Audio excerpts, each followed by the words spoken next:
Marrëdhëniet seksuale në kohën e fillimit të ciklit menstrual. Cikli menstrual zgjat 28 ditë normal. Po ditët e para, 3 deri në 5 ditë karakterizohen me gjakderdhje.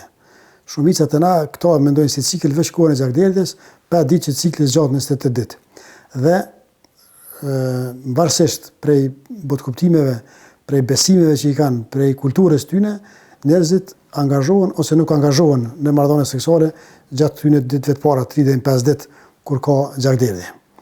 Shkencërisht është e lejueshme nëse të dy partnerët njihen mes veti, janë sigurt që nuk ka ndonjë smundje seksualisht transmetueshme, se e dim që smundjet edhe infeksionet seksualisht transmetueshme përhapen përmes gjakut, edhe përmes gjakut, dhe kur ka menstruacione, gjaku është i pranishëm dhe mundësia e bartjes së infeksionit është më e madhe. Nëse të dy partnerët janë partnerë të besueshëm me njëri tjetrin, nuk është asnjë problem për me u angazhu në marrëdhënie seksuale. Na, shumica popullatës të na i takon besimit musliman dhe me parimet islame, seksi është i ndaluar në kohën e marrëdhënieve seksuale. Po tash kur nalim e shohim shkencërisht përfitimet që i jep ose përfitimet që i merr një grua ose një çift gjatë këtyre 35 ditëve, e mundin ose i tejkalojnë këto arsyet që janë dhënë aty.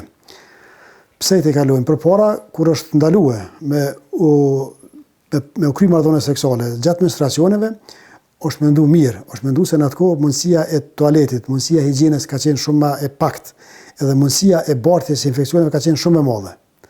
Edhe besoj shumë që kjo ka qenë arsyeja kryesore pse e ka ndaluar në total. Me pas mundësinë me nda ata që kanë kushte dhe s'kanë kushte, me siguri e kish bëni fat dallimi, po fakti që nuk ka mujt me bëj asnjë ndalesë, asnjë ndarje, e ka ndaluar për gjithë. Po them, shkencërisht është e lejueshme, përfitimet janë të mëdha. Pse janë të mëdha?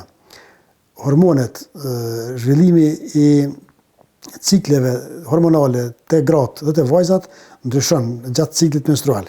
Edhe në kohën e menstruacioneve ka gjasë që me pas pak dhimbje, pak shtrëngime, edhe këto gjona që me një orgazm, me një përjetim të një orgazme, me një marrëdhënie seksuale në cikël, lirohet sasi e madhe e oksitocinës dhe hormoneve tjera të kënaqësisë që e ul dukshëm nivelin e dhimbjeve që një vajzë ose një grua mundet me pas gjatë ciklit menstrual.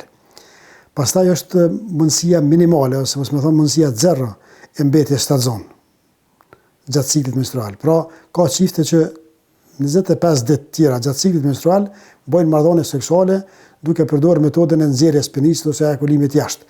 Dhe këto 4-5 ditë janë ditët e vetme ku ata kishin mujt me bëj marrëdhënie seksuale pa pas nevojë me u mbrojt. Po them, nuk është metodë 100% asnjë që mbron kundër shtatzanisë, por kjo periudhë e gjakderdhjes, gati 97-8% është periudhë kur nuk ka gjasa që me mbet shtatzon si pasojë e ejakulimit apo derdhjes së spermës brenda në vaginë. Unë ju preferoj pacientëve që mos me shmong këtë kohë, mos me shmong për arsye se tash mundësia e tualetit, e pastrimit, është aq e madhe.